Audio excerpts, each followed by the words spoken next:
Bangladesh cricket দলকে অভিনন্দন জানিয়ে শুরু করছি আজকের বাংলাদেশ। স্বাগত জানাচ্ছি আমি খালেদ মুহিউদ্দিন। মাত্র 2 রানের জন্য এবারের মতো অধরা থেকে গেল এশীয় কাপ, কিন্তু এই মহৎ পরাজয় বাংলাদেশ ক্রিকেটকে পৌঁছে দিয়েছে এক স্মরণীয় উচ্চতায়। আমাদের দামাল ছেলেরা বিশ্ব চ্যাম্পিয়ন রানার আপদের হারিয়ে সেরা দল হিসেবে এশিয়া কাপের ফাইনালে উঠেছে, লড়েই হেরেছে। ফলাফল যাই হোক, ক্রিকেট বিবেচনায় বাংলাদেশ দলকে আর কোনোদিন খাটো করে দেখার সাহস পাবে না কেউ। আমাদের ক্রিকেটাররা অনেক সময় মহাকাব্যের ট্র্যাজিক হিরো, তাই তারা যখন জেতে আমরা সবাই জিতি, আর হেরে গেলে হারে শুধু তারাই। এবার হেরে গেলেও ক্রিকেটারদের ঘিরেই আমাদের বিশ্বজয়ের স্বপ্ন, আমাদের বিজয়ী বীরদের জন্য তাই অনেক অনেক ভালোবাসা। এই অবস্থা আজকের বাংলাদেশে খুঁজব কিছু প্রশ্নের উত্তর। কি এমন জীবন কাটিতে বদলে গেল আমাদের ক্রিকেটারদের খারাপ সময়ও আমরা পাশে থাকবো তো? এই অর্জন ধরে রাখতে করণীয় কি? ক্রিকেটের এই দৃঢ়তা জাতীয় জীবনে প্রভাব ফেলতে পারবে কি? জানিয়ে রাখি, আজকের বাংলাদেশে আপনাদের মতামত প্রশ্ন পাঠাতে SMS করতে পারবেন। SMS পাঠানোর নিয়ম, একেবারে লিখি স্পেস দিন, লিখুন আপনার নাম, স্পেস দিয়ে লিখুন আপনার মতামত বা প্রশ্নটি, যে কোনো মোবাইল ফোন থেকে পাঠিয়ে দিন 16232 এই নম্বরে। এছাড়া ইমেল করতে পারবেন akbu@independent24.tv, ফেসবুক ও টুইটারে লিখতে পারেন আজকে.বাংলাদেশ@independent24.tv এই ঠিকানায়। এসব বিষয় নিয়ে আলোচনা করতে আজ স্টুডিওতে আছেন কবি, ক্রিকেট প্রেমী নির্মলেন্দু গুণ, আছেন কথা সাহিত্যিক, ক্রিকেট বিশ্লেষক, সমাজ কল্যাণ মন্ত্রণালয়ের সচিব রণজিৎ বিশ্বাস, আছেন জাতীয় দলের ক্রিকেটার ও সাবেক অধিনায়ক জনাব মোহাম্মদ আশরাফুল। স্বাগত আপনাদের। এছাড়া আমরা সরাসরি কথা বলবো সিলেট সিটি কর্পোরেশনের মেয়র জনাব বদরুদ্দিন আহমেদ কামরান, খুলনা বিশ্ববিদ্যালয়ের সাবেক অধ্যাপক অসিত বরণ ঘোষ এবং চট্টগ্রাম শিক্ষা বোর্ডের কলেজ পরিদর্শক অধ্যাপক সুমন বড়ুয়ার সাথে। স্বাগত আপনাদেরও। আমরা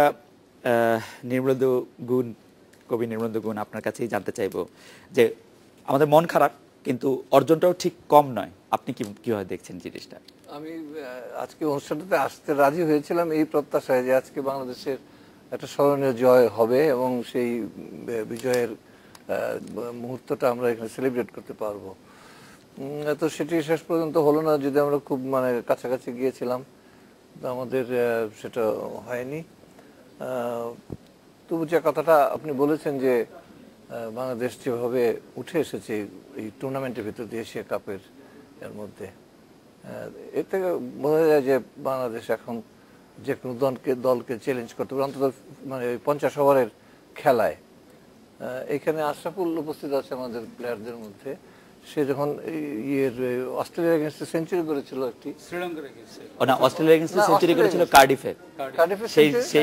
তখন আমি একটা লেখা লিখেছিলাম। আমার একটা বই বেরিয়েছে সম্প্রতি, ক্রিকেট সমগ্র।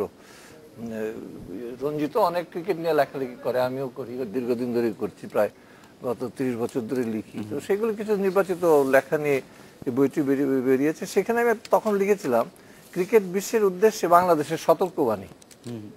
যখন আমরা অস্ট্রেলিয়াকে হারালাম, এর আগে তো আমরা ভারতকে হারিয়েছি, পাকিস্তানকে হারিয়েছি, তো ওই অস্ট্রেলিয়াকে হারানোর পরে এই লেখাটা আমি লিখেছিলাম, বাংলাদেশের ক্রিকেট বিশ্বের উদ্দেশ্যে বাংলাদেশের সতর্কবাণী। আমি ভেবেছিলাম যে আজকে এই লেখাটা খুবই কার্যকরভাবে উপস্থাপন করা সম্ভব হবে যদি আমরা এশিয়া কাপটা জিতে যাই। তো খুব কাছে এসে যে আমরা যে হেরে গেলাম, এটা আরো কষ্ট লাগছে খুবই। তবু আমরা যে এত কাছে পৌঁছতে পারলাম বিশ্বকাপ, এশিয়া কাপ কিন্তু বিশ্বকাপের চেয়ে কঠিন ইন দ্য সেন্স যে বিশ্বকাপে কিন্তু অনেকগুলো দুর্বল দল থাকে একটা গ্রুপে, দুর্বল দল নেই, সবগুলি চ্যাম্পিয়ন দল, তিনটা চ্যাম্পিয়ন দল, বিশ্ব চ্যাম্পিয়ন দল তিনটি। একটা ভারত দুইবারে বিশ্ব চ্যাম্পিয়ন, শ্রীলঙ্কা এবং পাকিস্তান একবার করে বিশ্ব চ্যাম্পিয়ন। তারা শুধু এশীয় চ্যাম্পিয়ন তা নয়, তারা বিশ্ব চ্যাম্পিয়ন। সুতরাং এশিয়া কাপের শিরোপা অর্জন কিন্তু বিশ্বকাপের শিরোপা অর্জনের চাইতে মোটেও কঠিন কাজ নয়। আমার মনে হয় যে আমাদের ছেলেরা যে এই মাঠে এশিয়া কাপ বিশ্বকাপ খেলেছে কিছুদিন আগে, এবং মাঝখানে যে বিপিএল তাদের হলো, এই দুটোর যে অভিজ্ঞতা, সেই অভিজ্ঞতাটা তারা কাজে লাগাতে পেরেছে এইবারের এশিয়া কাপ খেলায়। রণজিৎ বিশ্বাসের কাছে জানতে চাইবো যে এই যে কাছাকাছি চলে আসাটা, বিশ্বকাপের বিজয়ী দলগুলির সাথে এক সারণীতে নাম উচ্চারিত হওয়াটা, এটাকে আপনি কিভাবে দেখছেন? এইটাকে আমি আমাদের ক্রিকেটের ইতিহাসে একটা মাইল ফলক হিসেবে দেখতে চাই।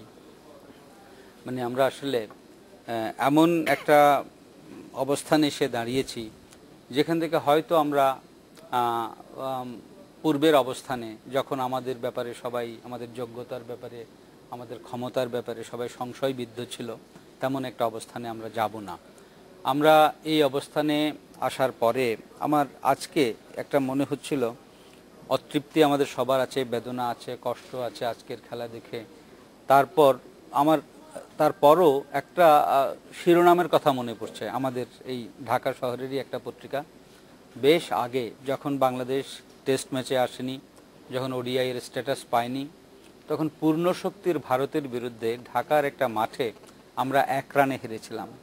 ভেঙ্কটেশ প্রসাদরা তখন ওই টিমে ছিল। এটা এ টিম ছিল, ভারতের এ টিম। জি 97 97 এটা ভারতের এ দল ছিল, জাতীয় দল নয়। একটা হেডলাইন হয়েছিল ডেইলি স্টারে, লস্ট ইয়েস, ডিফিটেড নো। ব্যাপারটা হচ্ছে এরকম, হেরেছি, 1 রানে হারার 100 রানে হারা, হেরেছি, হারার খাতায় নাম উঠেছে, কিন্তু পরাজিত হইনি। অর্থাৎ মরতে দম তক যেটা বলি আমরা, মৃত্যুর পূর্ব নিঃশ্বাস পর্যন্ত লড়া, সেই লড়াটি আজকে আমরা লড়েছি। 2 রান যদি বেশি পেতাম তাহলে ম্যাচটা টাই হতো। না, 2 রান বেশি পেলে টাই হতো। 3টা রান যদি পেতাম তাহলে আমরা জিততাম।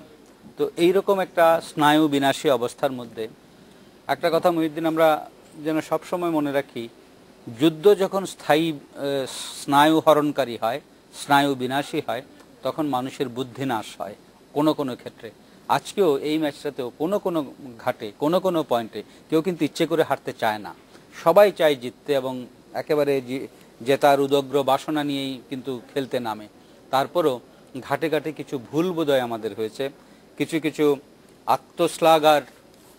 আত্মশ্লাঘার ব্যাপারে আমরা সচেতন থাকিনি। যেমন ধরুন, আমি বলি, একটু সমালোচনা তো নিজেদেরই করবো, তাই না? আমার মনে হয় যে যখন যারা খুব ভালো খেলে তখন তাদের উপর আমাদের আশা আকাঙ্ক্ষা সবকিছু, স্বপ্ন সবকিছু ভর করে বসে। তামিম এবং সাকিব বলতেই পারে এখন যে আমরাই শুধু খেলবো নাকি, আমরা তো 4টা ম্যাচ ভালো খেললাম। কিন্তু ওরা যখন ভালো খেলে তখন আমরা মনে করি এই তাদের সুযোগ আরো ভালো খেলার, এই তাদের একটা সুবর্ণ সুযোগ যে নিজেদের অমরত্ব প্রতিষ্ঠা করার। যেমন যেখানে তামিমের হাফ সেঞ্চুরিটা হলো, তখন যে উল্লাসটা করলো, যে উদযাপনটা করলো, আমার কাছে আসলে সত্যি কথা বলতে কি এই উদযাপনটা শোভন মনে হয়নি। 1টা আঙ্গুল, একটা 50 করলাম, 2টা করলাম, 3টা করলাম, 4টা আঙ্গুল যে দেখালো, এইটাতে আমার মনে হয় একটা বালখিল্য উদযাপন হয়েছে।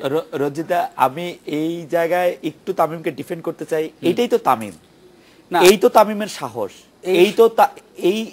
এই তামিমের কারণেই কিন্তু এই খেলার আজকে যখন সবাই মনে হচ্ছিল যে একটা কঠিন পর্যায় অতিক্রম করছে, তামিম কিন্তু খেলাটাকে সহজ করে এনেছিল। মহিউদ্দিন, আমি তামিম থেকে, তার কৃতিত্ব থেকে কিছুই কেড়ে নিচ্ছি না, কিন্তু যেটা বলছি, তামিমের এই যে 4টা 50 হলো, এই 50 করবার পরে যেন আমাদের মনে হলো 4টা, সবকিছু আমি তার ক্রেডিট দিচ্ছি, কিন্তু এই উদযাপনটা যদি ম্যাচের শেষে হতো, তাহলে যেইখানে সে উদযাপনটা করলো তখন আমাদের জয় কিন্তু অনেক দূরে। ওইখানে আমি কিন্তু লর্ডসে একবার সেঞ্চুরি করার পর পিঠে আঙ্গুল দেখিয়ে ওই যে বোর্ডটা দেখানো হলো যে ওইখানে আমার নাম উঠবে, এখানে সেঞ্চুরি করলে ওঠে নাম। এখানে যেমন মনে হলো যে আমাকে তোরা নিস নাই, আমাকে তোরা ইগনোর করেছিস, দেখিয়ে দিলাম 4টা করে। এই জিনিসটা আমি বলছি, এটা everybody is entitled to his comment, প্রত্যেকের মতভিন্নতা থাকতে পারে, কিন্তু এই উদযাপনটা আমার ভালো লাগেনি। আচ্ছা, তারপরে ক্রিকেট কিন্তু বিনয়ী করে। ঘাটগুলো দেখুন, আমরা পাকিস্তানের সাথে পাকিস্তানের সাথে দেখুন, আমরা সবকিছু করার পরেও যেই টিমটা বিনা উইকেটে 135, সেই টিমটাকে আমরা 198 রানে 7 উইকেট বানাবার পর 8ম উইকেটে আমরা হিরো বানিয়ে ফেললাম উমর গুলকে, 25 বলে 39। আজকে দেখুন, লাস্ট পেয়ারকে আমরা 19টা রান দিলাম লাস্ট ওভারে। আচ্ছা, এই ব্যাপারে আমি একটি কথা বলতে চাই, আমি একটু আশরাফুলের কাছ থেকে হয়ে আসি, দাদা আপনার কথা শুনবো। আমি কিন্তু খুব বিনীতভাবে বলতে চাই যে এটাই ক্রিকেট, এবং দিস ইজ দি স্টেটমেন্ট। আমরা অনেক সময় ক্রিকেট যেহেতু মাইন্ড গেম, বলাররা ওকে ইন্টিমিডেট করতে চেষ্টা করে, ও এগুলি করে বলারদের ইন্টিমিডেট করতে চেষ্টা করে, এটাই ক্রিকেট। আশরাফুল কাছে একটু শুনি যে আশরাফুলের কাছে কেমন লেগেছে বাংলাদেশের এই জায়গায় আসা। আপনি ক্রিকেট দলের সাবেক অধিনায়ক, আপনি তামিমকে কাছে থেকে দেখেছেন, সাকিব আপনার খুব প্রিয় একজন, আপনি একটু আমাদের বলেন যে রঞ্জিতের কথা। আমি তো বলবো যে আসলে প্রথমে আমি বলবো যে আজকে যে ম্যাচটা আমরা হেরেছি, আমি বলবো যে এটা পজিটিভ ওয়েই আমরা দেখব, কারণ টুর্নামেন্ট শুরু হওয়ার আগে কিন্তু আমরা কেউ আশা করিনি আমরা এই ধরনের ক্রিকেট খেলবো। আমরা হয়তোবা কারণ তামিমকে ইন আউট করা হচ্ছিল, ক্যাপ্টেন্সির ইস্যু ছিল আপনার মুশফিকের নিয়ে বিপিএলে, তারপর আপনার সিলেক্টর বাদ হয়ে গেল আর রিজাইন দিল, আবার ঢুকলো। তো এত কিছু হওয়ার পরে আমি পুরো ক্রেডিট দিব কোচিং স্টাফ এবং প্লেয়ারদের, ওরা খুবই ভালো ক্রিকেট খেলেছে। আসলে আমি বলবো যে আমাদের লাস্ট 4-5 বছরে এই ধরনের ক্রিকেট আমরা আসলে খেলি নাই, আমি মনে করি না। 1-2টা ম্যাচ হয়তো আমরা জিততাম, কিন্তু এইখানে কিন্তু আমরা এভরি গেম জিতার মতন, 2টা ম্যাচ জিতেছি কিন্তু 2টা ম্যাচ হেরেছি, 2টাই জিতার মতন পজিশন ছিল। ব্যাড লাক আমি বলবো আজকে আমরা হেরে গেছি, কিন্তু পুরা ক্রেডিট আমি প্লেয়ারদের এবং টিম অফিসিয়ালদের দিব যে ওরা এত সুন্দর ক্রিকেট খেলেছে। আমিও মানে আশরাফুলের কথা শুনে একমত। আমি একটু ঢাকার বাইরে ঘুরে আসি, আমি আর একটু মনে করে দিই যে রঞ্জিত দা, যে ক্রিকেটটা এরকমই একটা খেলা, আমাদের লাস্ট পেয়ার বা আমাদের অষ্টম উইকেট পড়ে যাওয়ার পরেও কিন্তু আমরা ইংল্যান্ডকে হারিয়েছি একটা 58 রানের জুটিতে। শফিউল আর শফিউল আর মাহমুদুল্লাহ মিলে 58 রান করেছিল, যেটা মানে এটা আরো বলবো আমরা একটু সূত্রপাত করলাম। জি আপনাকে ধন্যবাদ এই সূত্রপাতটি করার জন্য। আমরা সিলেট সিটি কর্পোরেশনের মেয়র জনাব বদরুদ্দিন আহমেদ কামরানের সঙ্গে কথা বলতে চাচ্ছি। আমরা জানি কামরান ভাই আপনার খুবই মন খারাপ, আপনি শেষ পর্যন্ত অনুষ্ঠানেও আসতে চাননি। আপনি আপনার মনের অবস্থা বা বাংলাদেশের অর্জন সম্পর্কে কিছু বলবেন?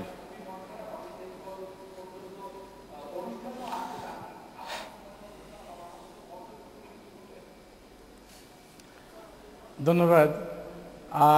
আপনি যেটা বলেছেন শুধু আমার নয়, বাংলাদেশের সকল মানুষেরই আজকে মন খারাপ, কিন্তু তারপরেও আমি বলবো যে আজকের যে খেলা, আমাদের সবার একটা প্রত্যাশা ছিল যে একটা ঐতিহাসিক বিজয় আমরা আজকে অর্জন করব, কিন্তু এই হারাটাকে আমি হারা বলবো না, এই কারণে যে বাংলাদেশের ক্রিকেটের যে একটা সংকটময় মুহূর্ত ছিল, এটা কিন্তু আমরা কাটিয়ে উঠতে সক্ষম হয়েছি।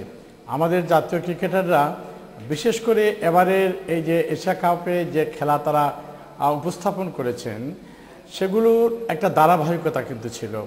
আমরা দুটো টিমকে আমরা হারিয়েছি, এবং এটাও তো হতে পারতো যদি আমরা আজকে ফাইনাল খেলা পর্যন্ত না আসতে পারতাম।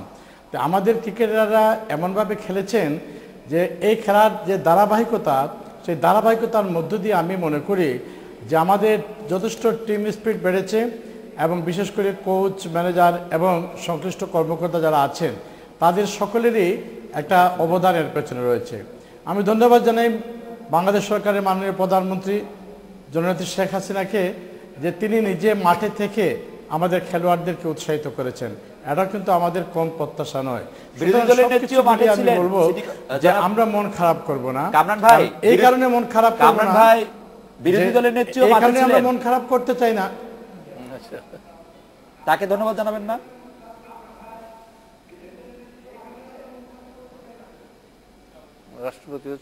রাষ্ট্রপতিও ছিলেন। হ্যাঁ, মহামান্য রাষ্ট্রপতি ছিলেন, সাবেক রাষ্ট্রপতি হুসেন মোহাম্মদ এরশাদ সাহেবও ছিলেন। আমরা গোটা জাতি খেলাটা বিভিন্নভাবে আমরা উপভোগ করেছি। তো আমি যে কথাটা বলবো সেটা হলো যে আমি জানি যে অনেকেই, আমি দেখেছি গ্যালারিতে অনেকে কান্নাকাটি অবস্থায়, অনেকে দোয়া করছেন যাতে করে বাংলাদেশ টিমটা আজকে জিতে। এটা প্রত্যাশা আমাদের ছিল, কিন্তু এই যে খুব কাছে এসে হেরে যাওয়াটাকে আমি এটা হারা বলবো না। আমি মনে করি যে বাংলাদেশের ক্রিকেটের যে একটা বিশাল উন্নতি হয়েছে, এটাই হলো আজকের খেলার এটা প্রমাণ। এবং আমরা আশা করি এর মধ্য দিয়ে আমাদের খেলোয়াড়দের একটা কনফিডেন্স বিল্ড আপ করেছে। জনাব কামরান, আপনাকে ধন্যবাদ। আমরাও মনে করি যে এই খেলার মধ্যে দিয়ে আমাদের খেলোয়াড়দের একটি কনফিডেন্স বিল্ড আপ করেছে। আমরা এর পরে কথা বলবো চট্টগ্রাম এবং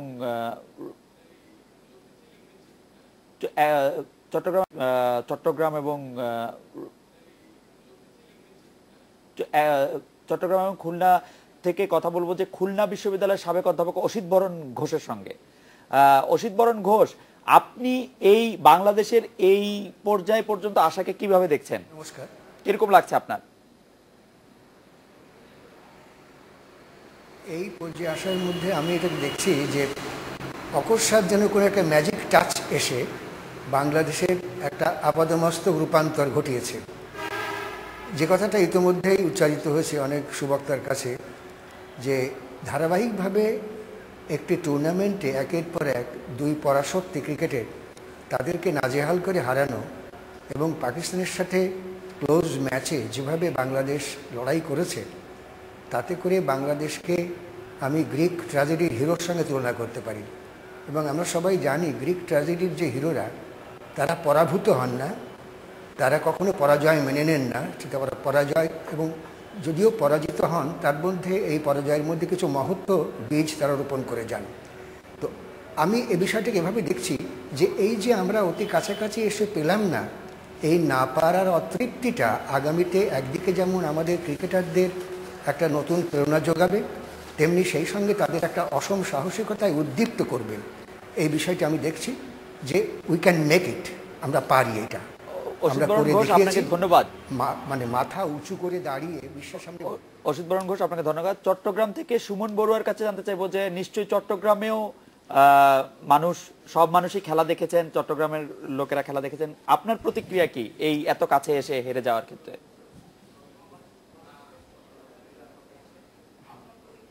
ধন্যবাদ। আমি প্রথমেই বাংলাদেশে যে দামাল ছেলেরা আছে তাদের এই অর্জনের জন্য তাদেরকে অভিনন্দন জানাই। যদিও আমার ভেতরে কষ্ট আছে, বেদনা আছে, তারপরে আমি বলবো এই কষ্ট এবং বেদনার মাঝেও প্রাপ্তি আছে। আমি আমার ব্যক্তিগত তরফ থেকে, চট্টগ্রামবাসীর তরফ থেকে এই প্রচেষ্টার সাথে, এই অর্জনের সাথে যারা প্রত্যক্ষ বা পরোক্ষভাবে জড়িত তাদেরকে অভিনন্দন জানাচ্ছি। আর প্রতিক্রিয়া এভাবেই আছে, যেহেতু আমরা 3টা রান করতে পারলে জিততে পারতাম, 2 রানে আমরা হেরেছি, ভেতরে তো একটু কষ্ট আছে। তারপরও আমি বলবো বাংলাদেশের এই ছেলেরা বিশ্ব চ্যাম্পিয়ন ভারতকে হারিয়েছে, তারা শ্রীলঙ্কাকে হারিয়েছে। এই যে একটা অর্জন, এই অর্জনের জন্য তাদেরকে আমি ধন্যবাদ জানাই, কৃতজ্ঞতা জানাই এবং প্রত্যাশা করি, আশা করি ভবিষ্যতে তারা এই অর্জনটাকে ধরে রাখতে পারবে।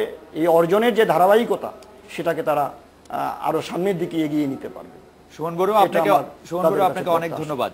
আমরা একটা বিরতি নিব, বিরতির পর গুন্দার কাছে শুনবো যে রঞ্জিতদা যে প্রশ্নগুলি তুললেন, যে কিছু ভুল কি আমাদের ছিল কিনা, কিছু জায়গায় আমরা আরেকটু সংযত হতে পারতাম কিনা, চূড়ান্ত উদযাপনটা আমরা বিজয়ের শেষ মুহূর্তেই করতে পারতাম কিনা, সে ব্যাপারে আমরা মোটামুটি আলোচনা করব। এরপরে একটা বিরতি নিচ্ছি, বিরতির পর ফিরছি আলোচকদের সঙ্গে আরো আলোচনায়।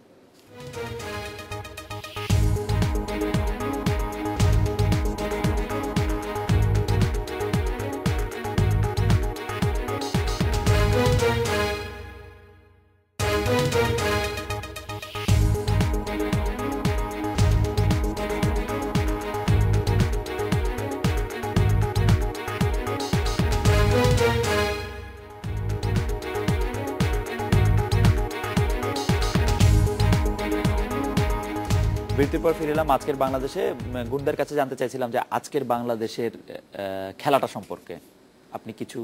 আমার একটা এই আমরা পাকিস্তানকে 2বার পাকিস্তানের কাছে হারলাম, কিন্তু এশিয়া কাপের যে রেজাল্ট আমরা দেখছি সেখানে ভারত 5বারের চ্যাম্পিয়ন, শ্রীলঙ্কা 4বারের চ্যাম্পিয়ন, তাদেরকে আমরা হারাতে পারলাম, কিন্তু পাকিস্তানের কাছে আমরা 2বার হারলাম। এখানে আমাদের একটা সাইকোলজিক্যাল কোনো সমস্যা আছে কিনা আমাদের, সেটা কিন্তু দেখা দরকার। ওরা কিন্তু পাকিস্তান কিন্তু ভারতের কাছে কমফোর্টেবলি হেরেছে।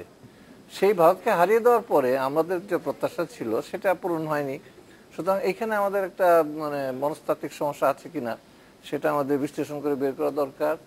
দ্বিতীয়ত আমার মনে হয় যে লাস্ট ওভার ম্যানেজমেন্টের ক্ষেত্রে আমাদের প্লেয়াররা যথেষ্ট দক্ষ নয়, এবং টিম ম্যানেজমেন্ট তাদেরকে সেইভাবে প্রশিক্ষণ দিয়েছে কিনা জানি না।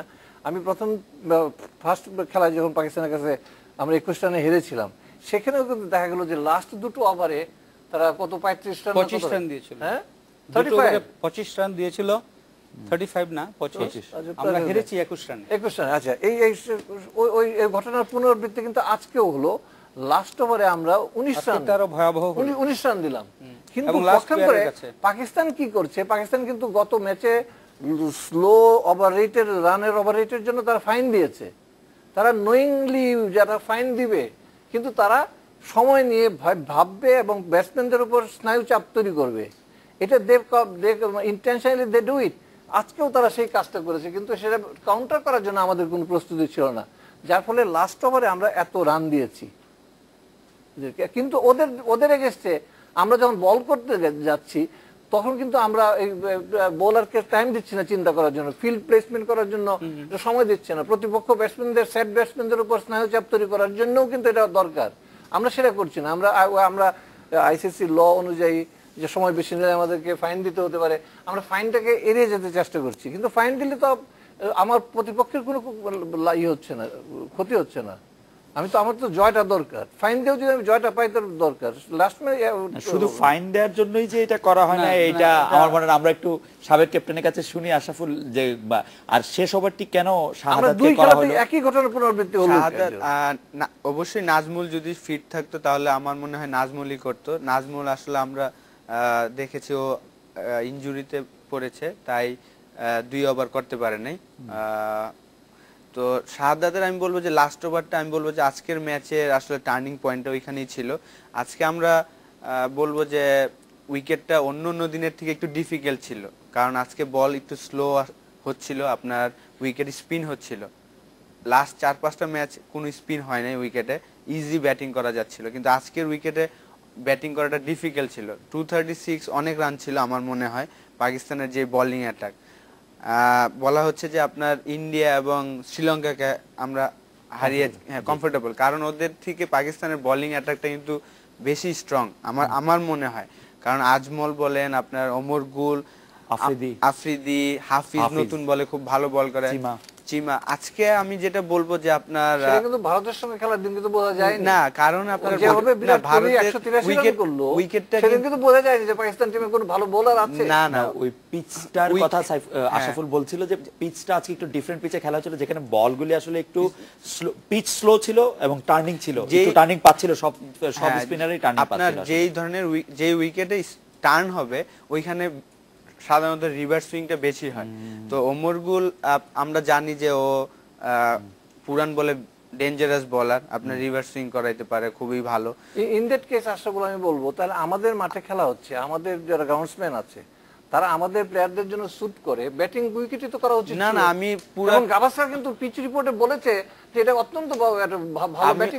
আমি বলবো যে আমাদের যে পিচ এখন যারা বানাচ্ছেন, আমি বলবো যে খুবই ভালো পিচ বানাচ্ছেন। আপনার বিপিএল দেখেন এবং এশিয়া কাপ দেখেন, এই ধরনের পিচ যদি আমরা সব সময় পাই, আমি বলবো যে আমাদের ক্রিকেট ডেফিনেটলি আপনার রাইট ট্র্যাকে যাবে। কিন্তু ফাইনাল ডেতে এসে আমরা পাইনি সেই পিচটা, তোমার কথাতেই হ্যাঁ, কারণ এটা আপনার একটা কারণ, একটা মাঠে আমরা সবগুলা ম্যাচ খেলেছি এবং একটা পিচেই আপনার 2-3টা ম্যাচ হয়েছে, এবং বৃষ্টিও একটু অবদান রেখেছে, 2-1 দিন আগের বৃষ্টি। এই একটা মাঠে আমরা রেগুলার খেলছি, পুরো এশিয়া কাপ আমরা একটা মাঠে খেলেছি, তো এই কারণে ডে বাই ডে উইকেটে একটু স্লো হয়েছে। ঠিক আছে, সব মিলে মানে আমাদের আসলে আজকের সম্মেলক গানটা আমরা ভালো গাইতে পারিনি, কোরাসটা আজকে ভালো হয়নি।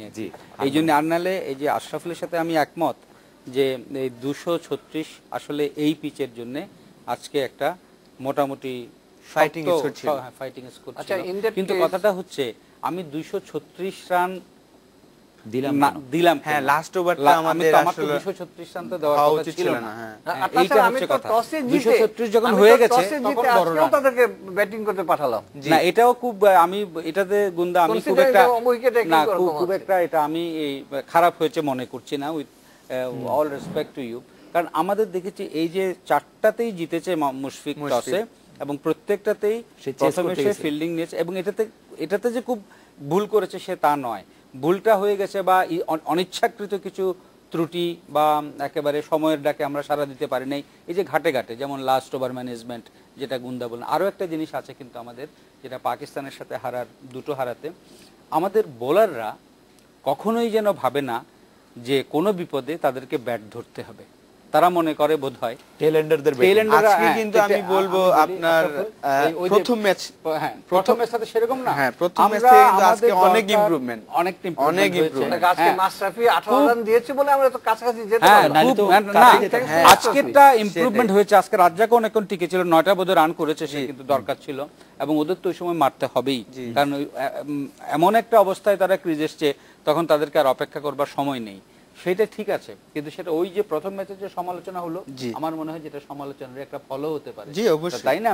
ওই দিন আমরা কি করলাম, আমরা 35টা বলে 35 রান করব, আমরা সেখানে 14 রান করে 5টা উইকেট হারালাম, মানে প্রমাণ করলাম যে আমাদের বোলাররা অথবা টেলেন্ডাররা এমনভাবে আসে যে প্রথম 4-5 জন যা করবার রান করবে, হ্যাঁ, আমাদের কোনো রান করবার দরকারই নেই, ওরা নেটে বোধহয় প্র্যাকটিসও করে না। সেইটা দেখেন তার রিভার্স হচ্ছে ওমর গুলের ব্যাটিং। সে তো টেইলেন্ডার, সে তো বোলার, বিশুদ্ধ বোলার, কিন্তু সে ওই রকম পরিস্থিতি কিন্তু আমরা কখনো আমাদের দেখাতে পারি না। ওমর গুল অবশ্য আজকে আবার ভালো ব্যাট করতে পারে নাই, না করুক, আজকে ভালো ব্যাট করতে, কিন্তু এরা কখনো টেলেন্ডারদের ব্যাটিংটা এক বাক্যে একটু আশাফুল, টেলেন্ডাররা কি আসলে প্র্যাকটিস একেবারে করে না? না না, সবাই করতে পারে নাই, না করুক, আজকে ভালো ব্যাট করতে, কিন্তু এরা কখনো টেলেন্ডারদের ব্যাটিংটা এক বাক্যে একটু আশাফুল, টেলেন্ডাররা কি আসলে প্র্যাকটিস একেবারে করে না? না না, সবাই প্র্যাকটিস করা হয় আর কি। আসলে ও দিনের কথাটা আমি বলবো যে আসলে মাশরাফি অনেকদিন ধরে আপনার ইনজুরিতে ছিল, ব্যাটিং প্র্যাকটিসটা ওইভাবে করা হয় না। প্র্যাকটিস করা হয় ম্যাচে, যে কয়েকটা ইনিংস খেলতে হবে আপনার, ম্যাচ প্র্যাকটিস এবং শুধু প্র্যাকটিসের ডিফারেন্স আছে। তো রাজ্জাকও ওদিন হয়তো একটা মিস্টেক করেছে, আমি কিন্তু বলবো ওইদিন রাজ্জাকও মিস্টেক করেছে, মাশরাফিও মিস্টেক করেছে, মাহমুদুল্লাহ রিয়াদও মিস্টেক করেছে, যদিও তার ওটা এলবিডব্লিউ হয় নাই, কিন্তু যেভাবে সে স্ট্রোক করেছে, হ্যাঁ, সেটাও খুব একটা অনুমোদনযোগ্য ব্যাপার নয়। ব্যাপারটা হচ্ছে তারপরেও আমি বলবো যে আমরা কিন্তু অনেক ইমপ্রুভমেন্ট করেছি আজকে। কিন্তু আমিও আসলে কল্পনা করতে পারি না মাশরাফি যেই ধরনের শর্টস গুলা খেলেছে ওমর গুলকে, তো আর কি খেলাটা কিন্তু খুবই ক্লোজে নিয়ে আসছিল। 6 বলে 9 রান, খুবই এটা সম্ভব। ওই দিনের ব্যাপারটা ছিল কি, ওই দিন এটা হচ্ছে এই ওরা তো ওদেরও যে কিছু রান করতে হবে সেটা বুঝতে পারেনি। আর যেখানে সাকিব একটা জমে যাওয়া ব্যাটসম্যান, তখন তাকে আমি সঙ্গ দেব। রাজ্জাক শুধু কোনো মতে প্রাণ রক্ষা করবে, মাশরাফি কোনো মতে প্রাণ রক্ষা করবে, এই অবস্থায় তারা এক্সট্রাভ্যাগান্ট স্ট্রোক করতে গেছে। সেটা আমি একটু বিরতি নিব, বিরতির পর একটু গুন্ডা হয়ে আশরাফুলের কাছে জানতে চাইবো যে সাকিব বা তামিম যেই 50 করুক, আমার চোখে তাদেরকে খুব টায়ার্ড লাগে, আমাদের কি ফিটনেসের একটু ঘাটতি আছে? আমি আজকে একটা পত্রিকায় পড়েছি যে তামিমের একটু জ্বর ভাব ছিল, আমার কাছে খুব ক্লান্ত মনে হয়েছে তামিমকে। 50-এর পরেই তামিম সাকিবকে অনেক ক্লান্ত লাগে, যে 50 রান তো এমন কিছু রান না যে এত ক্লান্ত হইতে হবে এই বয়সে। তো আমরা একটা বিরতি নিচ্ছি, বিরতির পর ফিরে এসে শুনবো যে গুন্ডারও একই মত কিনা, খুব ক্লান্ত লাগে দেখতে। বিরতি নিচ্ছি।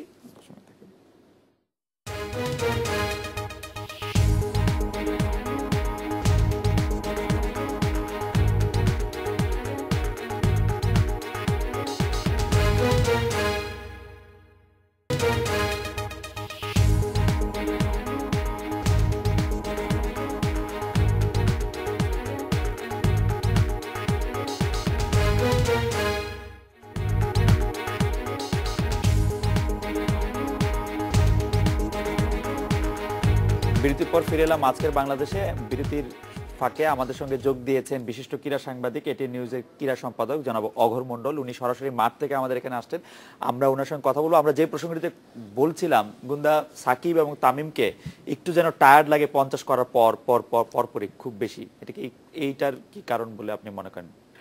সেটা একটা কারণ তো রঞ্জিত যেটা বললো, যে তার ভিতরে একটা পরিতৃপ্তি চলে আসে যে 50 করে ফেলেছি, এই জন্য একটা ইগোয়েস্টিক স্যাটিসফ্যাকশন তার ভিতরে আসে, যার ফলে সে ইঙ্গিত করছিল যে আমি 4টা হাফ সেঞ্চুরি করেছি। সুতরাং একটা প্লেয়ারের হাঙ্গার ফর রান, যেটা আমরা সচিনের মধ্যে দেখছি, তাকে সবাই বলছে সচিনের অবসর নেওয়া উচিত, সচিন কিন্তু তার 100তম সেঞ্চুরিটি করলো। আমার বইতে আমি লিখছি যে ইমরান খান বলছে যে তাকে রিটায়ার করে অ্যাটলিস্ট ফ্রম ওয়ানডে এন্ড টি20। আমিও খুব ক্ষিপ্ত সচিনের দিকে, যে সে কেন এই টি20 বোম্বাই ইন্ডিয়ান্সের চ্যাম্পিয়ন ইত্যাদি হওয়ার জন্য। কিন্তু তাদের তার জেনুইন হাঙ্গার ফর রানস, এই জিনিসটা কিন্তু তার আছে। কিন্তু আমাদের প্লেয়ারদের মধ্যে এই জিনিসটার একটা অভাব আছে। যেমন 50 করার পর আমার মনে হয় যে I have completed my duty, আমি তো করেছি, এখন আউট হয়ে গেলেও আমি টিমে থাকবোই। এখন এখানে আশরাফুল আছে, আশরাফুল কিন্তু একাধিক এই ধরনের সেঞ্চুরি আমাদের উপহার দিয়েছে। সুতরাং আমি চাই যে আশরাফুল আরো ভালো হবে, আমাদের আশরাফুলের মতো প্লেয়ার আরো ফিরে আসুক, যারা আমাদেরকে উপর্যুপরি সেঞ্চুরি দিতে পারে। তো 50-60 it doesn't help actually a team to beat the opponents. আমার কাছে যেটা মনে হয়, আপনাদের যেটা বলছেন যে টায়ার্ড হয়ে যায়, আসলে টায়ার্ড না, আমি বলবো যে আমাদের এটা একটা হ্যাবিট। আমাদের ডোমেস্টিক ক্রিকেটে যদি দেখেন, ফার্স্ট ক্লাস ক্রিকেটে আমরা কিন্তু আসলে কোনো ব্যাটসম্যান আসলে ওইভাবে বড় ইনিংস খেলি না। আপনি যদি দেখেন বিরাট কোহলি লাস্ট ম্যাচে 183 করছে, ওরা টায়ার্ড মনে হয় নাই। কারণ একটাই, ওদের ডোমেস্টিক ক্রিকেটে ওরা প্রত্যেক সিজনে দেখা যাচ্ছে 1টা 2টা ডাবল সেঞ্চুরি, ট্রিপল সেঞ্চুরি মারছে। আমাদের ফার্স্ট ক্লাসে কিন্তু মাত্র একটা ট্রিপল সেঞ্চুরি আছে, আর 5-6টা হয়তো বা ডাবল সেঞ্চুরি। লাস্ট 10 বছর আমরা ফার্স্ট ক্লাস ক্রিকেট খেলছি। তো এইটাই আমরা যখন ডোমেস্টিক ক্রিকেটে বা ফার্স্ট ক্লাস ক্রিকেটে আমরা যখনই বড় বড় ইনিংস খেলার হ্যাবিট হবে, তখন হয়তো এই জিনিসগুলো আমাদের চোখে পড়বে না, টায়ার্ডনেসগুলো। তো আমাদের আসলে এই বেশি বেশি করে আমাদের ডোমেস্টিকে বড় ইনিংস খেলার হ্যাবিট করতে হবে। তাহলে আমি মনে করি যে আপনাদের এই যে প্রবলেমটা আপনার চোখে পড়েছে, আমার মনে হয় না যে ফিউচারে এটা হবে। অগরদা, আপনার কাছে জানতে চাইবো যে আজকের ম্যাচের টার্নিং পয়েন্ট কোনটা ছিল বলে আপনি মনে করেন? আজকের ম্যাচের টার্নিং পয়েন্ট আমার দৃষ্টিতে বাংলাদেশ যখন বল করছিল শেষ ওভারটা, কারণ পাকিস্তান শেষ জুটিতে ব্যাট করছে, পাকিস্তানের রান 215 ক্রস করবে কি করবে না এরকম একটা অবস্থাও তখন একদম পরিষ্কার, বা 220-এর ভিতর যদি বেঁধে রাখা যেত সেটাই খুব প্রত্যাশিত ছিল। যে শেষ ওভারে 19টা রান আপনি যখন দেখেন, আপনি একটু পেছন দিকে যদি ফিরে যান 87 বিশ্বকাপের কি হয়েছিল, এই পাকিস্তান তখন ইমরান খানের নেতৃত্বে যে ম্যাচটা ছিল, সেলিম জাফর লাস্ট ওভার অস্ট্রেলিয়ার বিপক্ষে 17 রান দিল, ওই 17 রানেই হেরে গেল। এটা দুটো কারণ থাকে, একটা হচ্ছে সাইকোলজিক্যাল একটা বুস্ট আপ হয়ে যায় অপোনেন্ট, যার থেমে যাওয়ার কথা 220-এ, সে যখন 237 পেয়ে যায় মানসিকভাবে চাঙ্গা থাকে, তার বোলাররাই তখন একটা ডিফেন্ড করার মতন একটা অবস্থায় চলে যায় ওখান থেকে। এবং আপনি দেখেন যে ওই চাঙ্গা ভাব থেকেই কিন্তু বাংলাদেশ বকডাউন হয়ে যায়। নাজিমউদ্দিন 48 বলে 16 রান করলেন, নাজিমউদ্দিন 52 বলে, আমি দুঃখিত। যে এই জায়গাটায় আপনি যদি হিসাব করেন, আর এই রান আমি আবার উল্টা দিক থেকে যদি পাকিস্তান 250 প্লাস করতে হয়, তো বাংলাদেশ ওভার প্রতি পাস করতে হবে, শুরু থেকে একটা এগ্রেসিভ ভাব থাকতো। আচ্ছা, এরকম এইখানে আমার অগর যদি ফিনিশ করে আমি একটু বলবো না, এই জায়গাটা আমি অবশ্যই টার্নিং পয়েন্ট মনে করি সাদাতের ওই ওভারটা আর নাজিমউদ্দিনের ব্যাটিংটা শুরুতে। আচ্ছা, আমি ওগর যদি নাজিমউদ্দিনের কথা বলেন, তো হোয়াই নট নাসির? নাসির আজকে কি নাসিরের কাছ থেকে হয়তো আমরা গুন্ডা বেশি, গুন্ডা নাসিরের কাছ থেকে যে আমরা 10টা রান বেশি পেতাম, ও বোধহয় 63 বল খেললো না। আচ্ছা মুহিউদ্দিন, আমি আরেকটা জিনিস বলি, অগরের সাথে আমি শেয়ার করতে চাই। যখন 50টা রান বিনা খরচায় হয়ে গেল, তখন তো একটা ভিত্তি পেয়েছি, তখনও তো নাজিমউদ্দিনকে, তখন কেন স্ট্র্যাটেজিটা পাল্টালাম না? নাজিমউদ্দিন তো মারতে গিয়ে আউট হয়েছে, মারতে গিয়ে কি সে 68 রানের জুটির পরে মারতে যাবে কেন? আমার কথাটা হচ্ছে তার আগে কিন্তু মারতে চেষ্টা করেছে। আমি টেলিভিশনে দেখেছি মাঠে, আমি ওর বলে ব্যাটে ওর বল লাগছিল না, রোজিদা অনেক চেষ্টা করেছে, উইকেটটা স্যাক্রিফাইস করে দিয়ে চলে আসে। আশরাফুল উইকেট স্যাক্রিফাইসই করছে অনেক। এটা আমি বলবো অনেক সময় ব্যাটসম্যানদের এরকম হয়, কিন্তু অনেকগুলি বল করেছে। কিন্তু আমি বলছি যখন 50 আমি ক্রস করে গেলাম, তখন কেন আমি অ্যাগ্রেসিভ মোডে গেলাম না? আমার এটা কিন্তু ওই জায়গাটায় কিন্তু আরেকটু জায়গায় যে নাসিরের ব্যাপারটা বারবার ঘুরে ফিরে আসবে। নাসিরও তো একই জিনিস, আপনি প্ল্যাটফর্ম পেয়ে গেছেন, দরকার ছিল, কিন্তু জুটিটা পার্টনারশিপ সবচেয়ে বড় পার্টনারশিপও ওরা করলো, সবই ঠিক আছে, কিন্তু তারপরও নাসিরের কাছে প্রত্যাশাটা বোধহয় আরেকটু বেশি ছিল। বললাম 10টা রান যদি মনে হলো নাসিরের হাতে কোনো জোর নেই, তার হাতে সিঙ্গেল রান দিতে। আমি যোগ দেওয়ার আগে যে বিষয়টা কথা বলছেন, আমিও কিন্তু আশরাফুলের সঙ্গে একটু যোগ করব যে আসলে কিন্তু এই টুর্নামেন্টের বাকি ম্যাচগুলোতে যে ধরনের উইকেট, এই উইকেটের আচরণটা ঠিক সেই ধরনের ছিল না। এটা আমরা বাইরে থেকে কি দেখি জানি না, কিন্তু আমার কাছে বারবার মনে হচ্ছিল যে উইকেটও কোনো একটা তারতম্য ছিল, যে অত সাবলীল ভাবে খেলা যায়, এটা একটা ব্যাপার। নাসিরও অনেকগুলি বল অনেক ওয়াইল্ড সুইং করেছে, তার বল ব্যাটে লাগলেও মনে হচ্ছিল যে ঠেলে বল। নাসির, আমি বলবো যে আমরা আসলে নাসিরের কাছ থেকে এই টুর্নামেন্টে যে ধরনের ব্যাটিং দেখেছি এবং ওর ডেবু হওয়ার পর থেকেই খুব ভালো ধারাবাহিকভাবে ভালো খেলছে। আজকে আমি আপনাদের আগে যেটা বলেছিলাম যে আজকের উইকেটটা অন্য দিনের থেকে টোটালি ডিফারেন্ট ছিল, এবং আমাদের মানতে হবে পাকিস্তানের বোলিং অ্যাটাক এই টুর্নামেন্টের বেস্ট বোলিং অ্যাটাক। হ্যাঁ, কিন্তু তারপরও আশরাফুল এই ম্যাচটা হারার ম্যাচ না, অবশ্যই না। শেষ কথা 237 রান অবশ্যই বাংলাদেশের জেতা উচিত, না জেতা তো উচিত ছিল, কিন্তু আমরা যখন বলছি যে ওই করতে পারছে না, ওয়াইল্ড স্ট্রোক করেছে, ব্যাটে বলে হয়নি, এটা যদি আমাদের ব্যর্থতা হয়, তাহলে পাকিস্তানের বোলারদেরও তো আমাদের ক্রেডিট দিতে হবে। ওরা দেখেছেন কতক্ষণ পরপর হঠাৎ করে একটা স্লো ডেলিভারি দিচ্ছে, মানে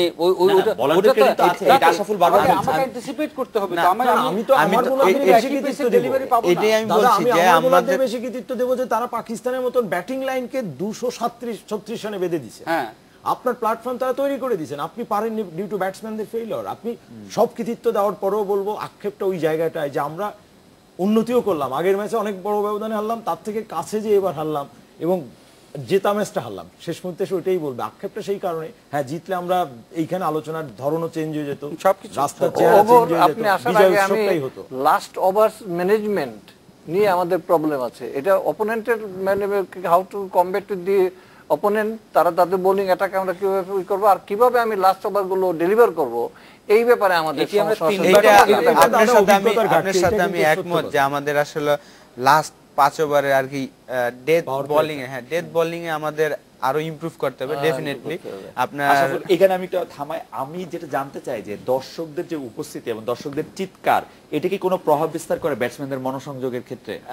না, ওইভাবে দর্শকদের প্রত্যাশা মানে ব্যাটিং করতে গেলে লাস্ট ওভার 5 বলে 9 রান দরকার, ব্যাটসম্যান দর্শকদের উপস্থিতি কোনো একটা প্রভাব বিস্তার করে? এটা দর্শকদের প্রেসারটা তখনই আসে যখন একটা ব্যাটসম্যান অনেকগুলো ডট বল খেলে, তখন যখন বাইরে থেকে একটা সাউন্ড আসে তখন একটা প্রবলেম হয়। এছাড়া আমি মনে করি না 6 বলে 9 রান ওই সময় আমি মনে করি যে সবার মধ্যেই ওই পাওয়ারটা আসছিল যে করা সম্ভব। কারণ আমি আগেই বলি প্রথম ম্যাচে আমরা যেভাবে পাকিস্তানের সাথে হেরেছি, ব্যাটসম্যানরা লাস্ট ব্যাটসম্যানরা আসলে আসছিল যে করা সম্ভব। কারণ আমি আগেই বলি প্রথম ম্যাচে আমরা যেভাবে পাকিস্তানের সাথে হেরেছি, ব্যাটসম্যানরা লাস্ট ব্যাটসম্যানরা আসলে আমরা খুবই বাজেভাবে ব্যাটিং করেছিলাম। আজকে কিন্তু মাশরাফি বলেন, রাজ্জাক বলেন, সবাই চেষ্টা করেছে এবং ওই প্রথম ম্যাচ থেকে শিক্ষা নিয়েছে আমি মনে করি। আর লাস্ট ওভারের ম্যানেজমেন্ট শুধু বোলিং এ না, ব্যাটিং এও। আজকে আপনি লক্ষ্য করে থাকবেন মাহমুদুল্লাহ রিয়াদ লাস্ট ওভারে রাজ্জাককে অত তাড়াতাড়ি একেবারে ফার্স্ট বলের পর এক্সপোজ করে দেওয়া ঠিক হয়নি। He is the vice captain. আমরা আরেকটা জিনিস একটু জানতে ভাইস ক্যাপ্টেন আমরা একটা রেসপন্সিবিলিটি নেওয়া দরকার। রাজ্জাককে সে এক্সপোজ করে দিয়েছে ফার্স্ট বলে। আমরা বড় দলগুলোতে আশা করতে পারে পজিটিভ নেগেটিভ। আপনি যদি না নিতেন ওই সিচুয়েশনটা, যদি রাজ্জাককে না নিয়ে 2 রান নিতেন তাহলে 2 বলে 5 রান দরকার ছিল, ঠিক না? তখন যদি আবার মাহমুদুল্লাহ আউট হয়ে যেত তাহলে কিন্তু নেগেটিভ কথাটা আপনারাই বলেন। না সেটা ঠিক আছে, হু ইজ বেটার ব্যাটসম্যান, না সেটা বেটার। আমরা একটা বিরতি নিচ্ছি, বিরতির পর আমরা জানতে চাইবো যে যখন বড় বড় শটে রান আসে না তখন কি আমরা সিঙ্গেলস নিতে পারি কিনা। আমার কাছে বাংলাদেশ দলের একটা বড় দুর্বলতা মনে হয় সিঙ্গেলস নিতে না পারে। আমরা একটা বিরতি নিচ্ছি, ফিরছি এই তুমি তো প্লেয়ার, তুমি প্লেয়ারদের ডিফেন্ড করবে স্বাভাবিক।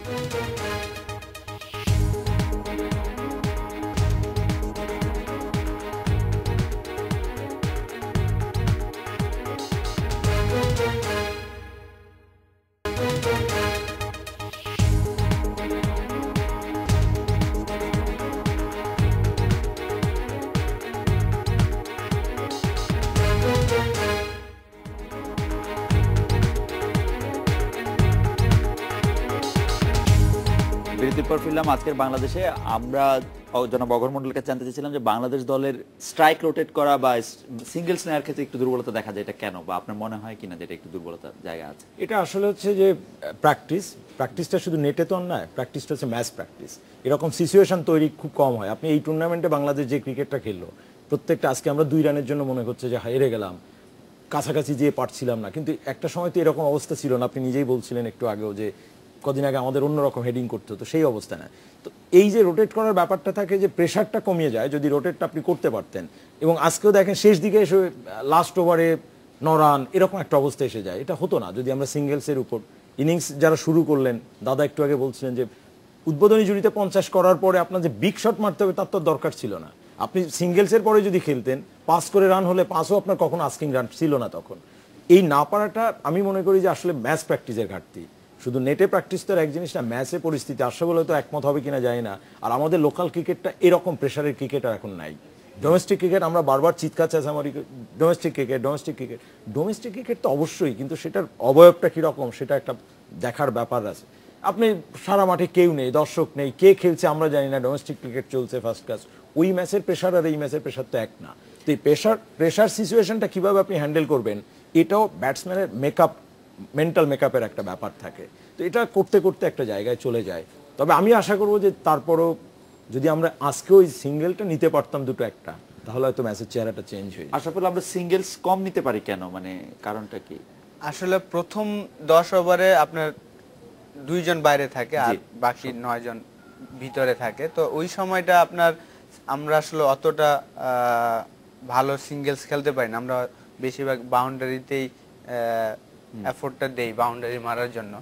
তো সিঙ্গেলসটা আজকে যেমন আমার কাছে মনে হচ্ছে নাসির যখন নামলো বা নাজিমউদ্দিন, ওরা যদি নাজিমুদ্দিন যখন স্টার্ট করলো আউটটাও হয়েছে কিন্তু মারার জন্য। ও যদি সিঙ্গেলসের জন্য চিন্তা করতো, কারণ তামিম কিন্তু রান করছিল, বল টু বল রান করছিল, তো ও যদি সিঙ্গেলের চিন্তা করতো, ও বড় শট খেলার চিন্তা করেই সিঙ্গেলস গুলা মিস করতেছিল। নাসিরও সেম, আমি দেখেছি কয়েকটা বলও আর কি জোরে মারতে গিয়ে আর কি 4ও হয় নাই, হাতে চলে গেছে, 1 রানও মিস করছে। ও যদি সিঙ্গেলসের চিন্তা করতো হয়তোবা ওদিক দিয়ে 4ও হতো বা সিঙ্গেলস গুলো হতো। আর দাদা যেটা বললো, দাদা যেটা বললো যে আমাদের আসলে ম্যাচ প্র্যাকটিস তো অবশ্যই আমরা করি, ম্যাচে আমাদের এই ধরনের সিচুয়েশন খুব কম আসে। যেটা বললো ইন্টারন্যাশনাল ক্রিকেট বলেন, ডোমেস্টিকও আমরা আসলে বাউন্ডারিতে বেশি ভরসা। আশাফুল, আমাদের খুব সময় থাকবে না, আমরা একটু রঞ্জিতের কাছে চলে যাবো। আমি ছোট্ট করে একটু জানতে চাইবো যে আপনাকেও অনেক সময় দেখি যে সিঙ্গেল বের করে না চেষ্টা করে আপনি বড় শটে খেলতে চান, কেন? আসলে এটা একটা হ্যাবিট, আমি আগেই বলেছিলাম যে আমাদের ডোমেস্টিকে এই জিনিসগুলো আসলে ইমপ্রুভ করতে হবে। যখন আমরা ডোমেস্টিক ক্রিকেট খেলবো আমাদের আসলে চিন্তা থাকতে হবে। সাকিবকে দেখেন, ও কিন্তু কখনোই বকডাউন থাকে না, ও প্রত্যেক বলেই কিন্তু রোটেট করতে থাকে, বাউন্ডারি না হলে এক নিচ্ছে। তো আসলে আমাদের ডোমেস্টিক ক্রিকেটে এই জিনিসগুলো আমরা যদি ইমপ্রুভ করতে পারি তাহলে আমাদের অনেক সামনে ফিউচার ভালো। রঞ্জিত যদি আমার মনে হয় যে আমরা যদি জিতে যেতাম তাহলে এই প্রসঙ্গগুলো হয়তো এইভাবে আমরা আনতাম না। আপনারা দেখুন 300 বলের খেলা, 3টা সিঙ্গেলস যদি বেশি নিতে পারতাম, জাস্ট 3টা সিঙ্গেলস, যেই কাহিনী আমরা এখন বলছি তার 3টা শুধু সিঙ্গেল যদি 300টা বল থেকে বেশি বার করতে পারতাম। দুটো ছেলে 115টা বল খেললো দুজন মিলে, রান করলো 44। ওইখানে যদি আর 3টা সিঙ্গেলস কোনো মতে ঢুকতো তাহলে এটা একটা অন্যভাবে আমরা শেষ করতাম। তবে আমি বেশি কথা বলবো না। শুরুতে যেটা আশরাফুল বলেছিলেন যে আমরা তো এই টুর্নামেন্ট যখন শুরু করি তখন তো আমরা জিতবো এরকম আশা নিয়ে শুরু করি নাই, সেই জন্যেই এই টুর্নামেন্ট থেকে প্রাপ্তি আমাদের অনেক বেশি। একটা পর্যায়ে আমরা আমাদের বাঁধন ছাড়া উচ্ছ্বাস আমরা তৈরি করলাম, কিন্তু আমরা আসলে প্রাপ্তিটাও খুব কম নয়। আমরা যে দুটো ম্যাচে হেরেছি সে দুটো ম্যাচে বিপরীত পক্ষকে তাদের হারের ভেতরে আমরা ভয়ের হাওয়া ঢুকিয়ে দিয়েছি। খুব সুন্দর বলেছেন দাদা। আপনি যদি শেষ কথাটি একটি আশার কথা আমাদেরকে বলতেন। ওয়ানডে ক্রিকেটে মানে ডট বল জিনিসটা অত্যন্ত গুরুত্বপূর্ণ। সচিনকে কেউ বলছিল সচিনের 100তম সেঞ্চুরি করতে দেওয়া হবে না, তো আমি তখন একটা ফেসবুকে লিখেছিলাম যে it will be better to give him A chance to score a century, কারণ সচিন সেঞ্চুরি করলে অন্তত 20-30টা বল সে ডট বল খেলবেই। অন্য কোনো Indian batsman will not give us, অন্য কোনো batsman they will be so cruel on us, তারা কেউ ডট বল দেবে না, তাই না? সুতরাং শ্রীলঙ্কার চাইতে আমরা 30 রান মানে ইন্ডিয়ার সচিনের ওই সেঞ্চুরি ছিল আর কি। নালে দেখুন 147টা বল, 147 বলে 114, আর বিরাট কোহলি 148 বলে করলো 183। সুতরাং সচিনকে আউট করলে ভারতকে হারানো যাবে। একটা অ্যানালাইসিস এমন হয়তো কোনোদিন হবে সচিনের সেই সেঞ্চুরির জন্য সেদিন ভারত হেরেছে। আমাদের আজকে একটু শেষ করতে হবে। নির্মলেন্দু গুণ, রণদীপ বিশ্বাস, একটা কথা হচ্ছে আশরাফুল যে কথা বললো আজকে পিচ সম্পর্কে, এটাও কিন্তু আমার কাছে একটা অরির বিষয়। আমাদের টিম ম্যানেজমেন্টের উচিত ছিল এই পিচ সম্পর্কে বা আমাদের যে পিচগুলোতে আমরা বেশি রান করেছি সেই পিচটাকে রিনোভেট করা, কারণ আমাদের ফেভার, আমরা হোস্ট, আমরা আমাদের ফেভার অবশ্যই এই পয়েন্টে খুব valid point. Nirmalendu Goon, he was misguided, আমাদের captain was misguided. Aghor Mondal, আপনাদেরকে অনেক ধন্যবাদ। এই ছিল আজকের বাংলাদেশে। দেখা হবে আগামী রোববার এই সময়। শুভরাত্রি।